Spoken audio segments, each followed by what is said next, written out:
संजय राऊतांनी धमकी दिल्याचा आरोप स्वप्ना पाटकर यांनी केलाय। साक्षीदाराला धमकावत असल्याने संजय राऊतांचा जामीन रद्द करण्याची मागणी होतीये।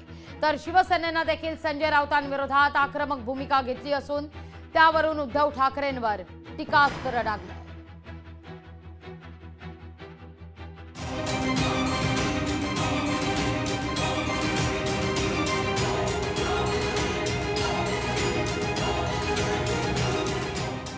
संजय राऊतांनी धमकावल्याचा स्वप्ना पाटकरांचा आरोप। संजय राऊतांचा जामीन रद्द करण्याची मागणी। पाटकरांनी लिहिलं ईडीला कारवाईसाठी पत्र। शिवसेना उद्धव बाळासाहेब ठाकरे पक्षाचे नेते खासदार संजय राऊतांच्या अडचणी वाढण्याची शक्यता आहे। पत्राचा प्रकरणातील महत्त्वाच्या साक्षीदार असलेल्या स्वप्ना पाटकर यांनी संजय राऊतांवर धमकावल्याचा आरोप केलाय। ईडीकडे दिलेला जबाब बदलण्यासाठी राऊत गुंडांमार्फत धमकावत असल्याचा गंभीर आरोप त्यांनी केलाय।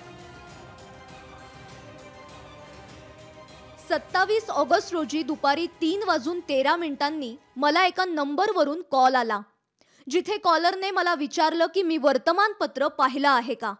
त्यानंतर त्याने मला सांगितलं की मला एका पत्रावर स्वाक्षरी करायची आहे, जे आठवडाभरात ईडी कार्यालयात सादर केलं जाईल। जर मी त्या पत्रावर सही केली नाही तर कॉलरने मला बलात्कार करून माझे तुकडे तुकडे करण्याची धमकी दिली। या कॉल नंतर मी वर्तमानपत्र शोधलं आणि मला सदर प्रकरणात दिलेली विधानं मागे घेण्यास सांगणारं एक पत्र सापडलं। संदर्भासाठी माझ्याकडे या तक्रारीसोबत दोन्हीच्या छायाप्रती जोडल्या आहेत।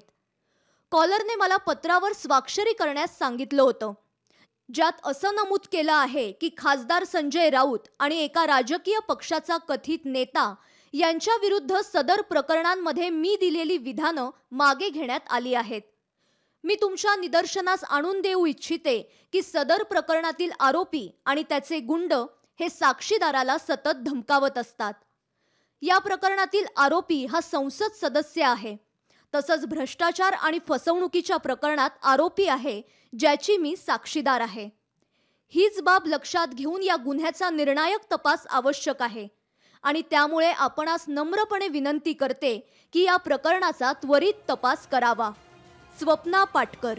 शिवसेना त्यांच्या मदतीसाठी पुढे सरसावली आहे। शिवसेना स्वप्ना पाटकरांच्या पाठीशी असल्याची ग्वाही शिवसेनेनं दिलेली आहे। शिवसेना पक्षाची एक माजी आमदार, सचिव आणि प्रवक्ता म्हणून मला त्यांच्या पाठीशी उभं राहणं, पूर्ण महिला आघाडी त्यांच्या पाठीशी आहे, सरकार त्याच्या पाठीशी। मी स्वतः मुख्यमंत्र्यांशी या संबंधी बोलणार आहे, बोललेले पण आहे पूर्वी। महिलांबाबत उद्धव ठाकरेंची भूमिका दुटप्पी असल्याचा आरोपही शिवसेनेनं केलाय। स्वप्ना पाटकर प्रकरणात ठाकरे संजय राऊतांवर कारवाई का करत नाही असा सवाल शिवसेनेनं केलाय। संजय राऊत यांना का कोणी आजपर्यंत बोलवलं नाही, काय आहे हे सगळ्यांना कळलं पाहिजे। आणि एखाद्या व्यक्तीकडून असे धमकीवजा फोन येणं, हे सगळं येणं हे अत्यंत गंभीर आहे महाराष्ट्राशी। संजय राऊत पत्राचा प्रकरणात जामिनावर बाहेर आहेत। प्रकरणातील साक्षीदारांवर कोणत्याही प्रकारचा दबाव आरोपींनी आणू नये या अटीवर राऊतांना जामीन मिळालाय। स्वप्ना पाटकरांच्या आरोपांत तथ्य आढळल्यास संजय राऊतांचा जामीन रद्द होण्याची दाट शक्यता आहे। विकास मिरगणे, लोकशाही मराठी, मुंबई। लोकशाही मराठी ऐका, पहा, जागरूक रहा।